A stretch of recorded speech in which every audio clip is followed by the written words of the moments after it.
মিথ্যাবাদীর জন্য জাহান্নাম, মিথ্যাবাদীর জন্য জাহান্নাম। এরে নবীর আশিকের যুবক, ও বৃদ্ধ বাবাজি, ও পর্দার আড়ালের মা বোনেরা, কয়দিন এই দুনিয়ার হায়াত, ঘুমানোর জীবনে তো সময় কম পাও নাই, ঘুরার সময় কম পাও নাই, আড্ডা দেওয়ার সময় কম পাও নাই, কিন্তু তোমার জীবনের হিসাবটা কি একটা মিনিট বৈশা মিলাইছো নি? একদিন তো যেতেই হবে, চাইলেও থাকা যাবে না। দুনিয়ার চেয়ারই থাকতে মানুষ দেয় না, মনে চায় আজীবন চেয়ারটা ধরে রাখবো, এই চেয়ার আমার, এ চেয়ারে কাউকে বসতে দিব না। দুনিয়ার চেয়ারে কেউ জোর করে বসে থাকতে পারে না। তাহলে আমার মাওলার আদালত থেকে বান্দা কেমনে তুমি দূরে সরে থাকবা? মরণ থেকে যতই পানাও, মরণ তোমায় নিবে ঘিরি, যদিও সুদূর আকাশ পানে লুকাও, সেথায় না গিয়ে নদী পথে নৌকা চালাও, ও মাঝি ভাই, বেলা ডোবার আগে আমি উপার উঠতে চাই, ডুবে গেলে বেলারে আর উঠে না, ভেঙ্গে গেলে মেলারে আর জমে না। জীবনে খেলার মাঠে তো কম সময় কাটাও নাই রে যুবক, বন্ধু বান্ধবীদের আড্ডায় তো কম সময় কম কাটাও নাই। জীবনে দুনিয়া দুনিয়া দুনিয়া দুনিয়া করে কত সময় নষ্ট করেছো, কত রাত ঘুমাও নাই। জীবনের হিসাবটা মিলাইছো নি যে ঘুমের ঘরেও তো আজরাইল আসতে পারে? হিসাবটা মিলাইছো নি? সকালবেলা সন্তান মাকে বলে, আম্মু আমি 1 ঘন্টার জন্য আমি 30 সাল বাজারে যাই আমার এক বন্ধুর সাথে মোলাকাতের জন্য। 1 ঘন্টা হয়ে গেল, 2 ঘন্টা, 3 ঘন্টা যখন হলো, আম্মা জানের অন্তরে যেন কেমন একটা ধাক্কা মারল। মোবাইলটা হাতে নিয়ে বাবারে টেলিফোন করে, কেউ রিসিভ করে না।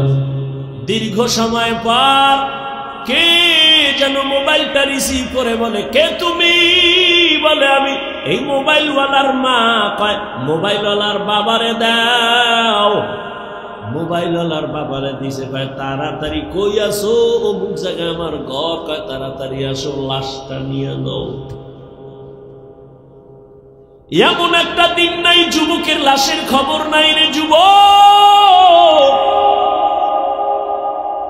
যত লাশ দেখো অধিকাংশ যুবকের লাশ। ওই চট্টগ্রামে আমার যুবক, আইনজীবী আমার যুবক দুনিয়া থেকে চলে গেল। ইসকনের ইতিহাস আপনারা ফেসবুক চালান, দেখেন, মিডিয়া গরম, মুসলমান গরম, দেশ গরম। এই জন্যই তো আমি এতদিন বলছি, আমার কথা প্রথম বললে একটু কলিজায় গিয়া আঘাত লাগে, কিন্তু শেষে দেখা যায় ঠিকই। এতদিন বলছিলাম নাকে তেল লাগাইয়া ঘুমাইছু, কয় হ, কে? কয় দেশ স্বাধীন, দেশ স্বাধীন স্বাধীন কইয়া ঘুমাইছু। যদি না ঘুমাইয়া এখনো সোচ্চার থাকতি, মুসলমানের উপরে চোখ তুইলা কথা বলার সাহস কোন নাস্তিক পাইত না। স্বাধীন কইয়া কয়া ঘুমাইতো সরে যুবক। অথচ ঢাকার শহরে আবার মা বোনেরা সাংবাদিক সম্মেলন করে করে চিল্লায় কয় আমগো দেহ ব্যবসার অধিকার আবার ফেরত চাই। সমকামিতার অধিকার নিয়ে দৌড়ায়, ট্রান্সজেন্ডারের আওয়াজ নিয়ে দৌড়ায়। আমি এজন্য বলেছিলাম, এই আওয়ামী লীগ গেছে গেছে কইয়া লাফাইস না। শিক্ষা নে, শিক্ষা নে, জুলুমের পরিণাম ফল, কিন্তু তোমার বেলায় এমন হবে। জুলুম করলে তোমার পরিণাম ফলটাও এমন হবে। মুসলমান উলামায়ে কেরাম ছাত্র জনতার বৈষম্য বিরোধী আন্দোলনে জীবনকে বাজি রেখে ময়দানে নেমেছেন। সফলতার চাঁদ উঠছে উলামায়ে কেরামের অবদানের কারণে। এজন্য বলি আল্লাহর কসম, জীবনে যত বন্ধু পেয়েছো কেউ তোদের আপন বন্ধু না রে যুবক বাবা।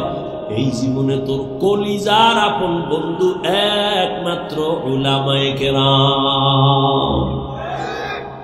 আর তুই যারে বন্ধু বানাইছো এ ধান্দাবাজ আর চান্দাবাজ, স্বার্থপর। স্বার্থে আঘাত লাগলে দল থেকে নাম কাটবে না, কল্লা কেটে দিবে, কল্লা। এর নাম সোনার বাংলার রাজনীতি।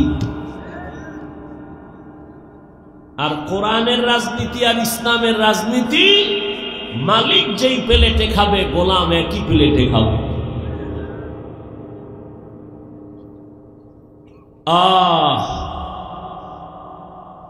নাকে তাল লাগাইয়া ঘুমাইস না রে যুবক।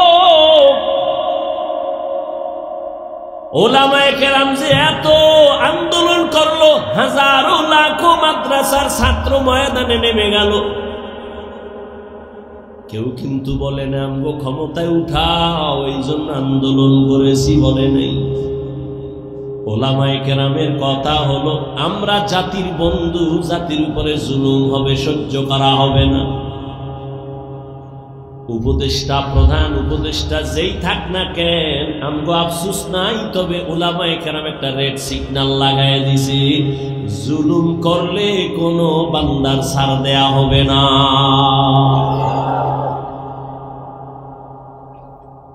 মুসলমান নাকে তেল লাগায় ঘুমাইতেছো না, মুসলমান তো নাক চোখ কান খোলা রাখতে হবে, কারণ এ দুনিয়ার বিধর্মীরা ঘুমায় না, অপেক্ষায় থাকে কখন মুসলমানের উপরে আঘাত করবে।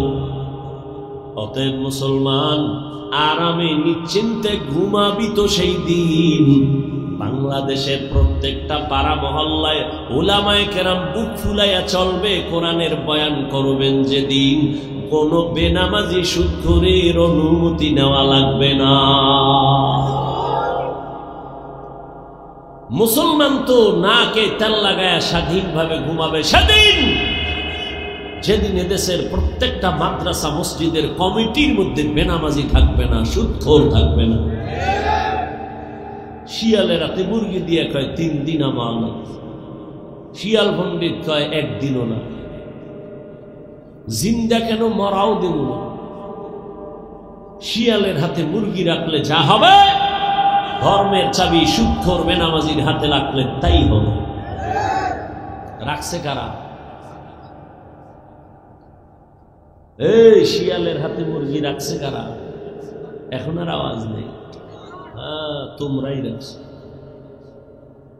চিল্লাইছো আমরা ইসলাম চাই, ভোটের আগের রাত্রে টাকা খাইয়া কেবলা ঘুরায়া বলছো হুজুরেদের ভোট দিয়া কি হবে, কিছুই হবে না। অথচ এই জমিনে যা কিছু দেখো সফলতার পেছনে হুজুরদের ছাড়া কোনো কিছুই হয় না। আল্লাহ হেদায়েত দান করুন। আল্লাহ পাক রব্বুল আলামিন বলেন, যারা আমার সাথে মোলাকাত করতে চাও হে যুবক, দুনিয়া দেখতে দেখতে হায়াতের অর্ধেক শেষ। 30 বছর হায়াত শেষ, যদি 50 বছর বাঁচো আর মাত্র 20 বছর আছে। যদি তোর হায়াতটা 60 বছর থাকে, অর্ধেক শেষ আর অর্ধেক আছে। আমি বলি অর্ধেক বাইচা থাইকে লাভ কি? অর্ধেক জীবনে আরো যদি বাঁচতে চাও, যে পার্স গুলো দরকার